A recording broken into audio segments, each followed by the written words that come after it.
Hey guys, Ben here at Strength Battery, and it's a little Fast and 40 update. So it's Monday morning, and yeah, coming back after that knee tweak and a little bit of a sniffly nose last week as well. I just wanted to get a feel for where I'm at. So I'm on the watt bike in the gym, and I've just done what you would call a sub-max ramp test, okay? So sub-maximal, so I wasn't going right to top end, right to the point of failure.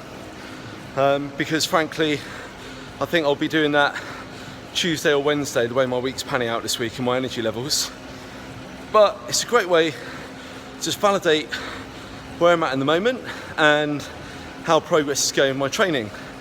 So sub-max, I started at 120, 120 watts, just like I did in that first test all the way back in episode 1. And I just worked my way up. I just told myself I'd go to 300 watts. Okay, so sub-maximal, stopping short before it gets too much of a burn or failure. And then what I'm looking for is each power, so 120, 140, 160, every 20 watts, what is my average heart rate for that ramp? And then comparing it to my initial ramp test. And it's a great way to monitor my progress. And the good news is that at every ramp, I'm about 8 to 12, depending, beats per minute lower for a given power. So that tells me that the work I did before I tweaked my knee has really paid off, and then actually tweaked my knee, had a good rest.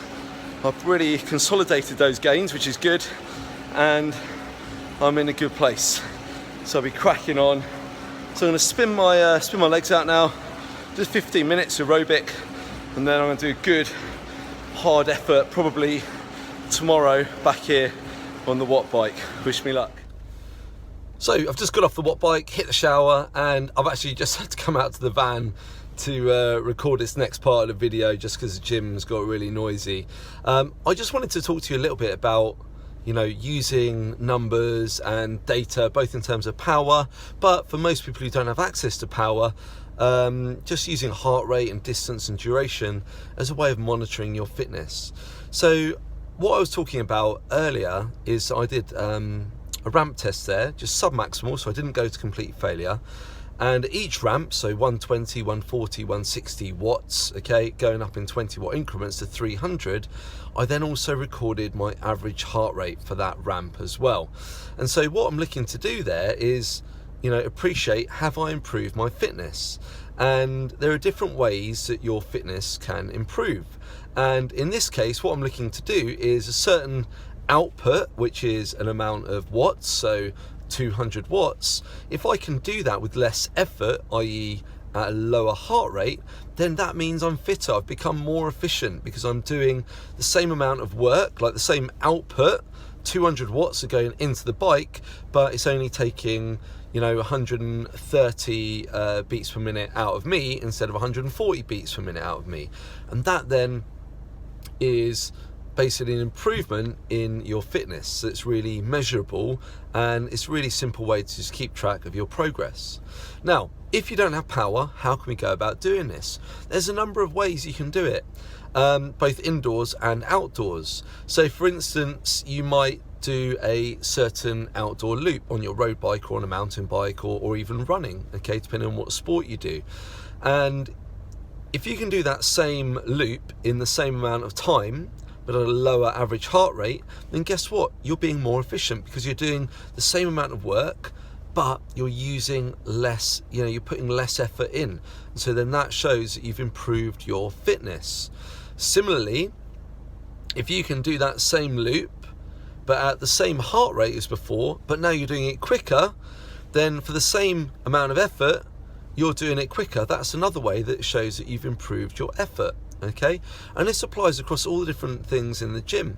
So it's on the rowing machine. You might set yourself like 1,000 meter row on a certain level, and at the moment you can do 1,000 meters. Let's just keep it simple, in 4 minutes, and your average heart rate for that is 150. Okay, and then you do some training, you then retest that, and then you can do the same pace, so 4 minutes for 1,000 meters, and this time your average heart rate is 145. It's showing that your fitness has improved. Okay, and it's just a really simple way of keeping track of how you're getting on.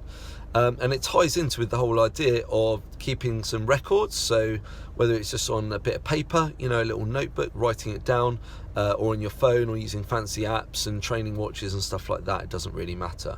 The bottom line is that to test your fitness, it doesn't always have to be totally maximal, i.e.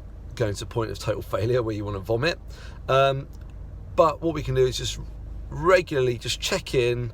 Okay, yeah, I'm moving in the right direction. And then if you're not, that's the key thing, is that you then need to take action. You need to change something.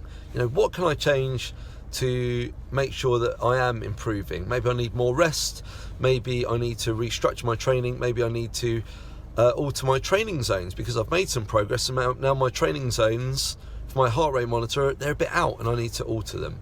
So hopefully there you've got a good understanding of how you can monitor your improvements in fitness, and how you can use some really simple testing protocols to quantify that to then inform your next block of training. So remember to keep on following my Fast at 40 journey.